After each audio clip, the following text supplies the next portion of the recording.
আসসালামু আলাইকুম, হেসেল ব্লগে আপনাদের সকলকে স্বাগত। আজ আমি আপনাদের সঙ্গে শেয়ার করতে চলেছি কলার খোসা ভাজা। তো কলার খোসা ভাজার জন্য আমি নিয়েছি কলার খোসা কুচি কুচি করে কেটে নিয়েছি এবং এটাকে আমি লবণ পানিতে 20-25 মিনিটের জন্য ভিজিয়ে রেখেছিলাম। তো তারপর ভালো করে ধুয়ে নিয়েছি। ধুয়ে নিয়ে এখানে আমি গুঁড়ো মশলার সঙ্গে মিক্স করে নেব।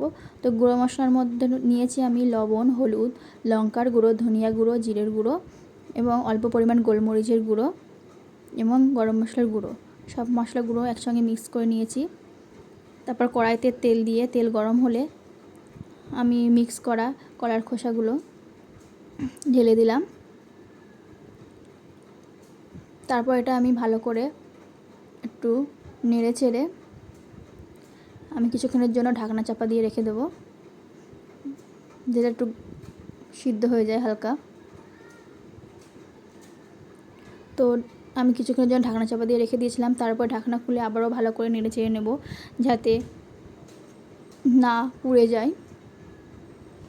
তো দেখুন, এই যে আমার কলার খোসা ভাজা রেডি।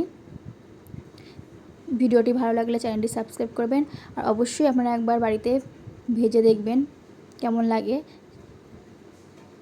কমেন্ট করে জানাবেন যদি ভালো লেগে থাকে।